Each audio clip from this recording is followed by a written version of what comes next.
and welcome. Today I'm starting by planting some seeds, hopefully for some winter vegetable harvesting.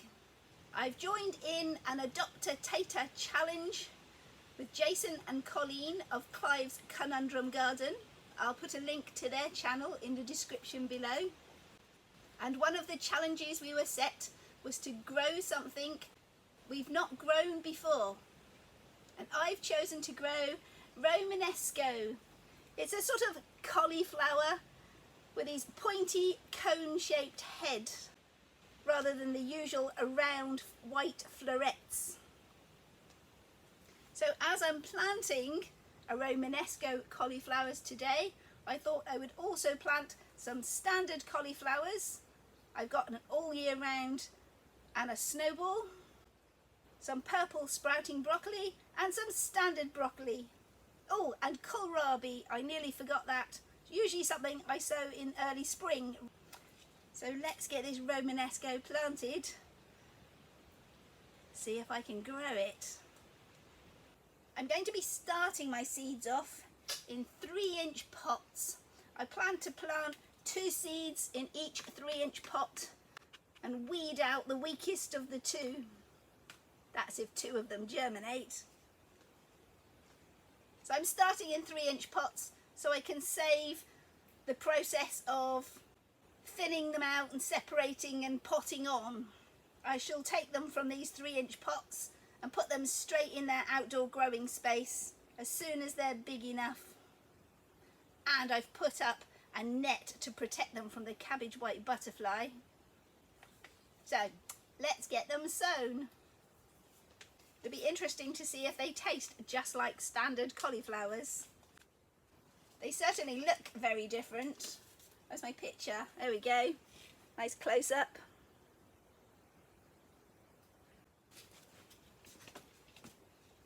Ooh, interesting.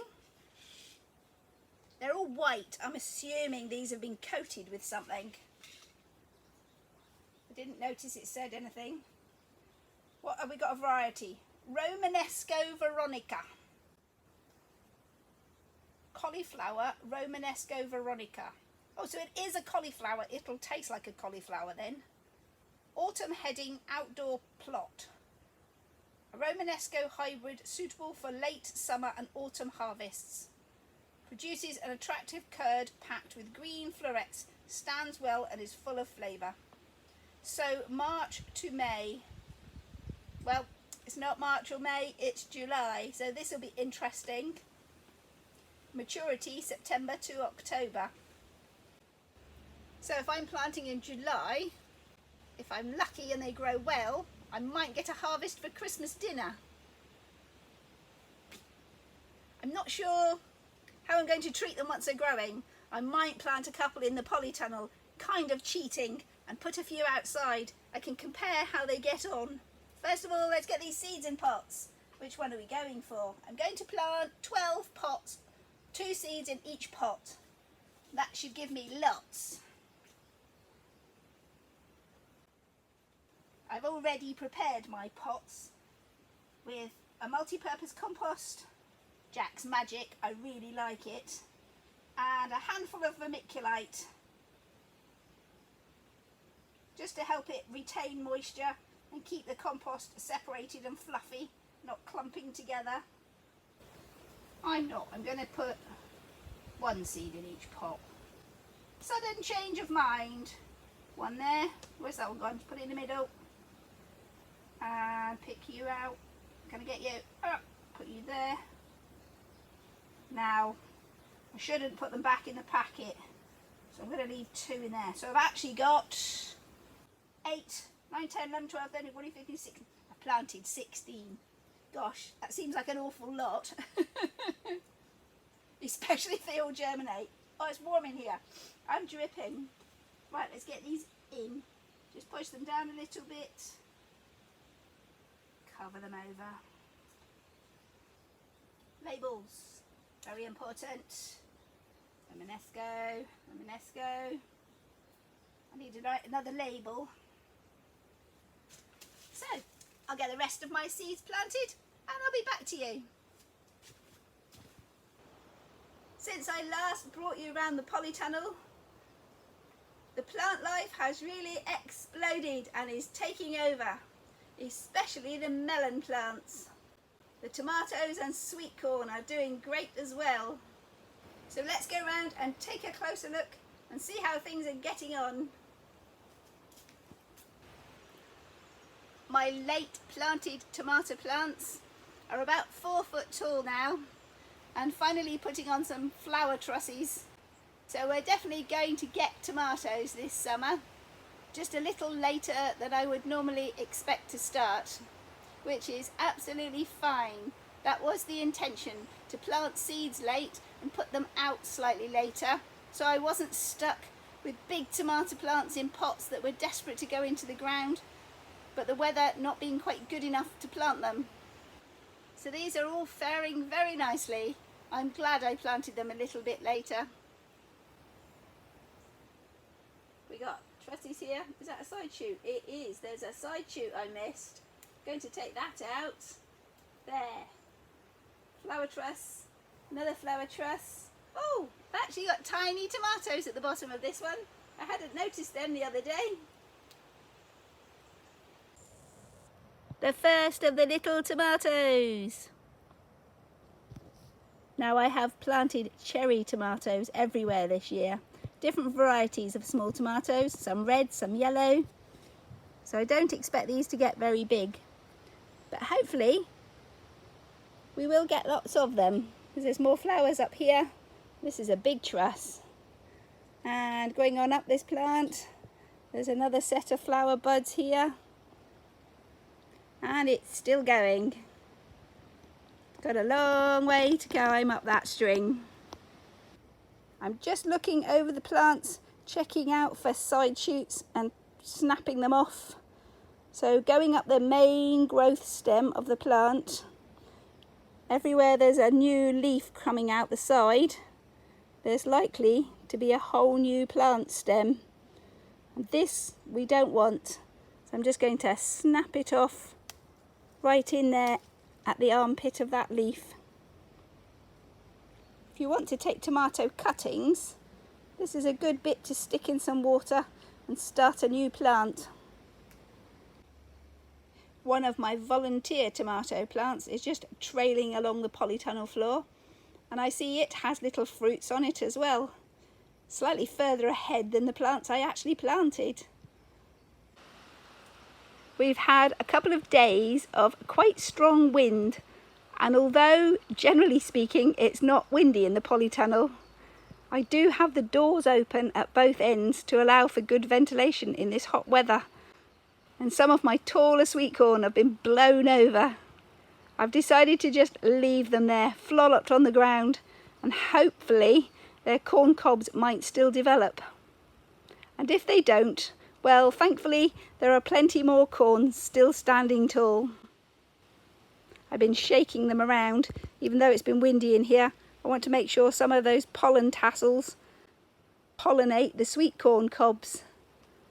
Now on either side of my sweet corn plants, I've planted melons. So I have one group here taking over and going back around past the sweet corn onto the other side. I have another group here taking over, along with 2 cucumber plants. This particular melon, I think it's an emir, is going a long way up. Not quite sure what I'm going to do when it gets to the top. And I see a big cucumber ready to harvest. Let's go and get that one.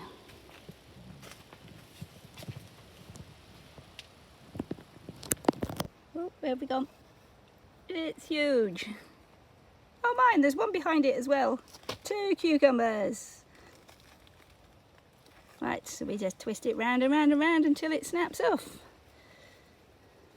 Fantastic. And scanning up this plant. Where's it gone? There's going to be another one. A curly cucumber.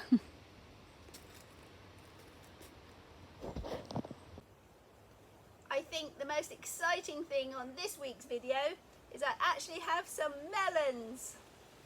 I can just lift this one out. There we go. A baby melon. And another one under here. So two lovely stripy melons on this Emir F1. Or at least I think it's the Emir. They're also tangled round each other. It's hard to know for certain which plant is which. I do have another couple of baby melons. I've got a Minnesota midget and a something else. I don't know what it is yet. I have a choice of 4 possibilities. An Emir F1, a Minnesota midget, an Ogun. Oh, and there's one other. I can't remember its name. I'll have to look for the labels. Now I've checked my labels, I'll list my 4 varieties again. An Emir F1, which I'm pretty sure this nice stripy one is, my Minnesota midgets, an Ogun, or an ananas, because they're the 4 varieties I've planted this year. As the melons get bigger, fatter and riper, I'll be able to identify them by their outer skin. I'm sure they'll all be delicious. Let's go and see if we can find the other babies.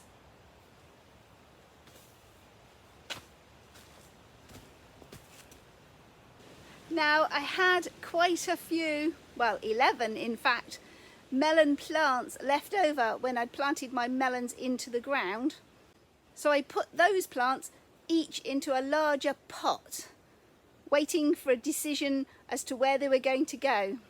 So I finally decided for this growing season they're going to stay in those slightly larger pots, and I've placed them all in watering trays and strung up this piece of rigid netting for them to climb up.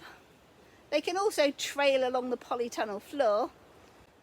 So one group of these is the Minnesota midget, and that's the group that has a little midget melon on. So I've just left them all in their slightly larger pots I'd put them in, and placed them in these watering trays. So I shall feed and water the tray and leave the melons in these pots. They're too big to be potting on now. I'd be snapping stems, and set up this hard, rigid netting hanging from the polytunnel ceiling. The setup's working quite well. Not bad for a last-minute emergency decision. I have 3 Minnesota midget plants sitting in this particular watering tray, and one of them has a little tiny melon. The first one so far this year.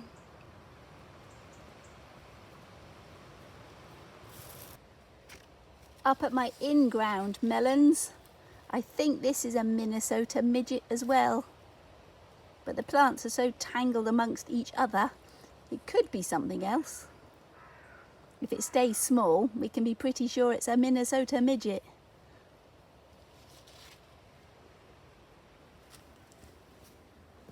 And somewhere amongst this raft of leaves, there is another melon.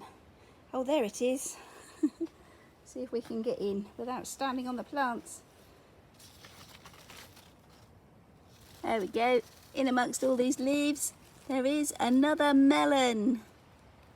It's not stripy like the Emir, and it's bigger than a Minnesota midget. I suspect this might be an Ogun. But outside, the pumpkin and squash patch is looking wonderful. But there has been something wandered through last night, nibbling off the growing tips of all of the vines. Or maybe not all of them, but lots of them. Even so, going to take a look through and see if I can find some baby squash to show you. I have seen a couple. Let's see if I can find them amongst all these leaves.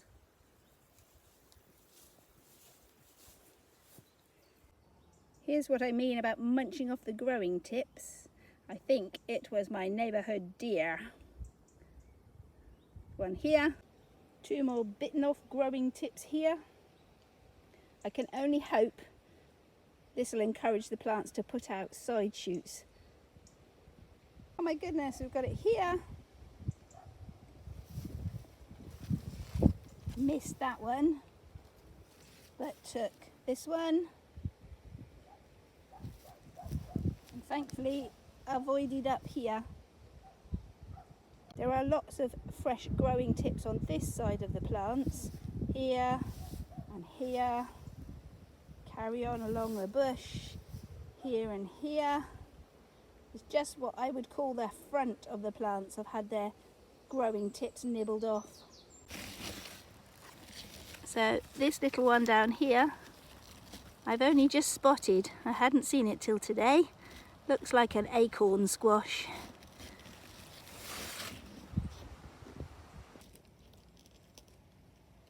This is the acorn squash I was looking for.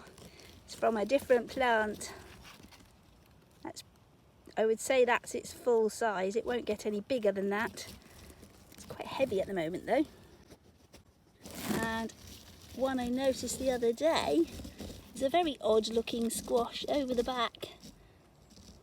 Now that is not something I recognise, so I suspect it's from one of my own pollinated squash seeds.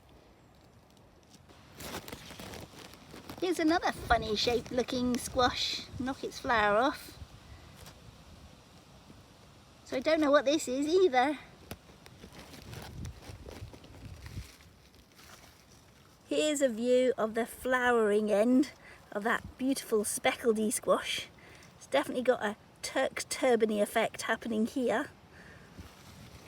And I'm loving this mottledy, oh leaves. I'm loving its mottledy outer skin. I hope it stays like that. Be nice if it went orange, but I like all its splotches. Very pretty.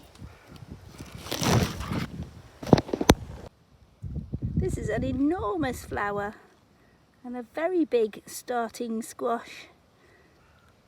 It's very fresh. Must have been open yesterday. Oh, just spotted another acorn squash. That one's doing very nicely. There's quite a few of those around. And here we have a little tiny long squash. It's going to be a delicata or a pink banana. I think pink banana. These growing stems are pretty fat.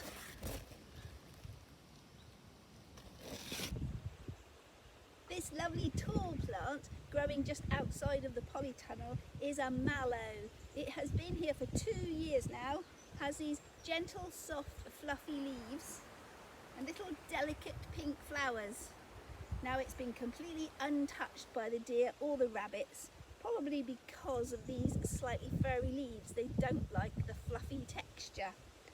Now there was one stem of this growing about 3 feet away, and I dug that up a couple of weeks ago and put it in the new garden meadow to see how it got on down there.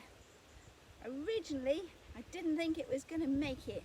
It looked really wilty and sad, even though I was giving it buckets and buckets of water.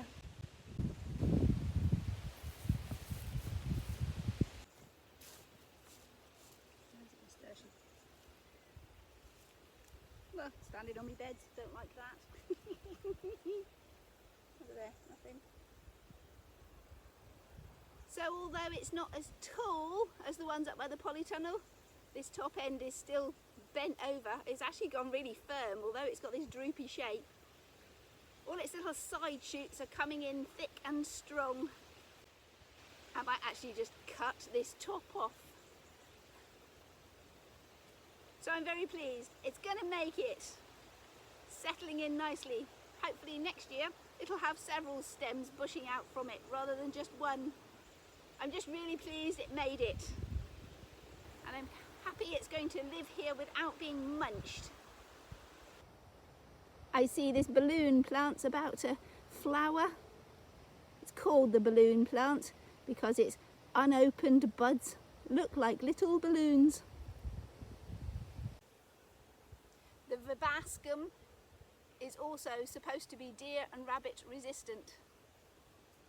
and seems to be proving true to its reputation, because so far nothing's touched it and it's looking gorgeous now it's in flower.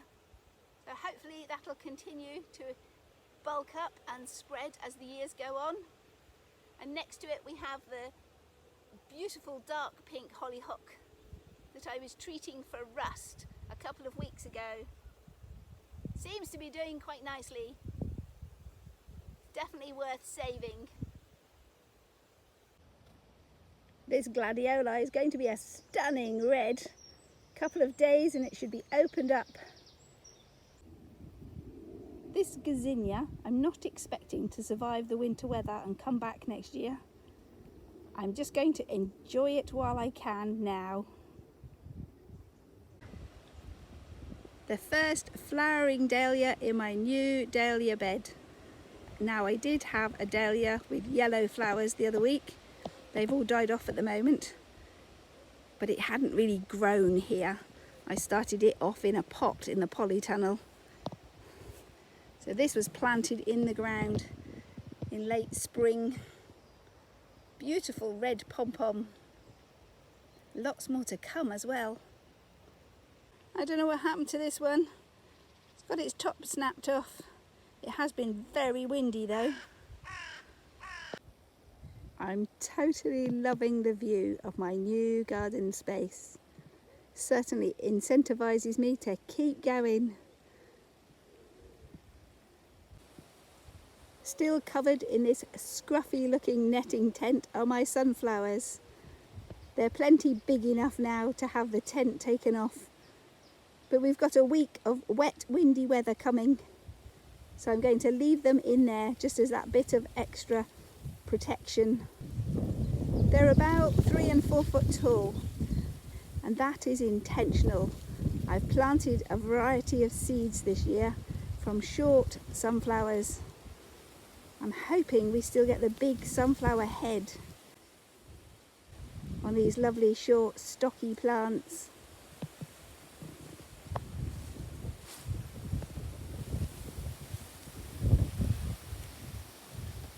This one's starting to develop, or the white netting's getting in the way.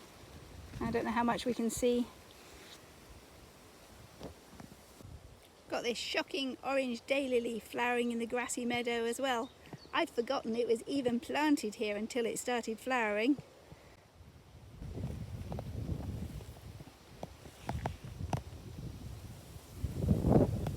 So it's a good job it did. Now I can give it a stake and mark it, mulch around it. You can hear what I mean about the wind.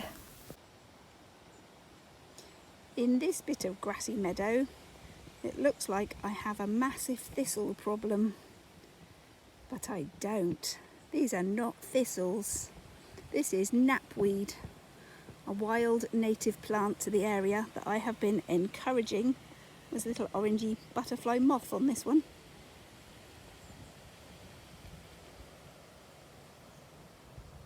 So yes, distracted by this moth, I've been encouraging this knapweed for many years now, and it's paying off. So I have this whole big chunk of it. It's wonderful. No prickles or spikes, just those pretty little thistle type flowers. Little bumblebee enjoying this buddleia today.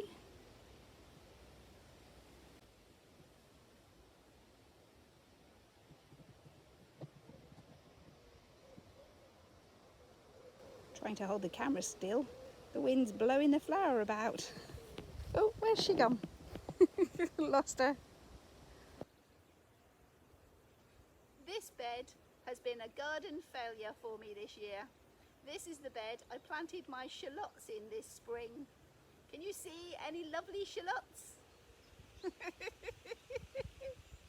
They've been having a really tough time. I haven't mulched this bed. I was waiting for the shallots to get a little bit of height to them so that I could mulch around them. But they've never managed to get a little bit of height.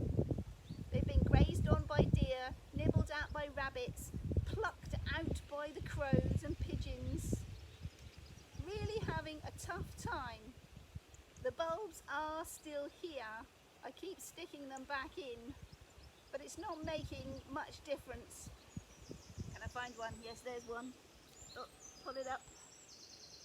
There's a little, yeah, not good. I do have this gorgeous deep purple breadseed poppy though. We'll definitely be keeping seeds from that. Most of them are a pale wishy-washy pink. What's that? Oh, a bee flying in front of the camera. Even slowed down, it's going pretty fast, that bee.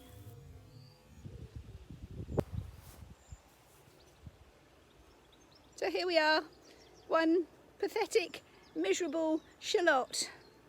I can see little tiny bits of white root, so it's desperately trying, but it does look a bit pathetic considering it's been in the ground for about 4 months.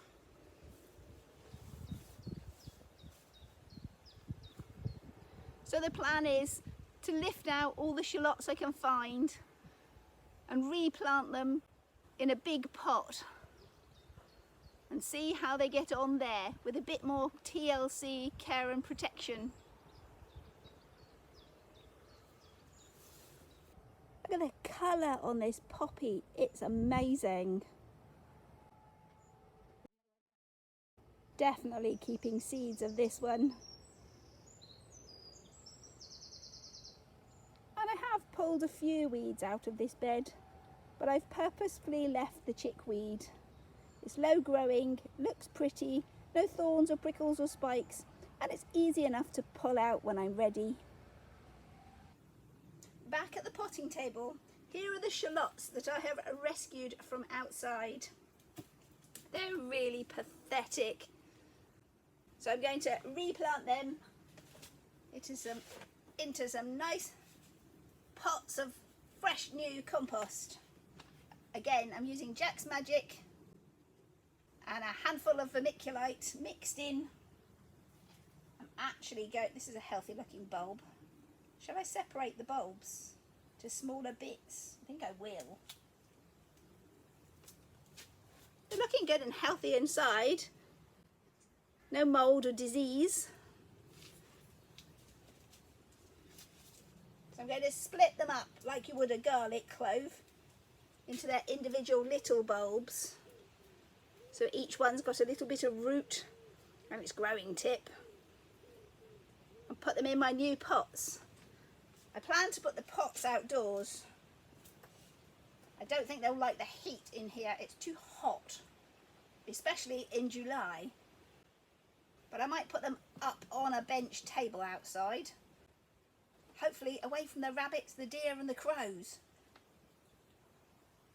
In you go. Now I know I had red shallots, white shallots and some supermarket shallots. Now they're all mixed up. I have no idea what is what. Well, this looks like a red one. It's got a slightly pinker colour to its outer skin. Shall I put you in a different pot? Yes.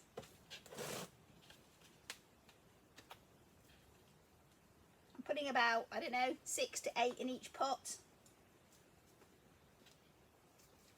If they get big and do well, I can always transplant them. I just like them to survive. Well, this one's definitely a red one. Well, its outer skin came off as I was separating the cluster.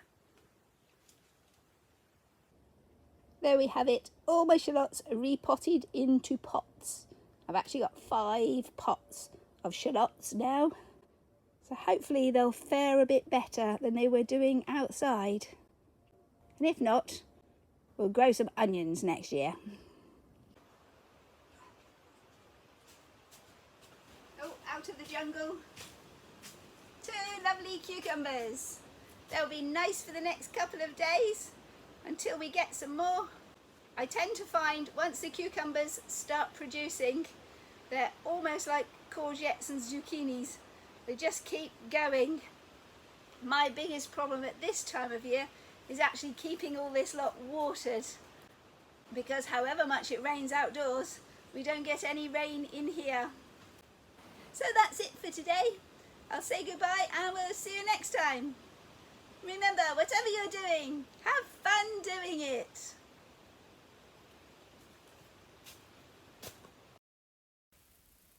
If you've enjoyed today's video, click that like button and let me know. Click subscribe and YouTube will make sure you see my next video. Bye for now and thanks for watching. And remember, whatever you're doing, have fun doing it.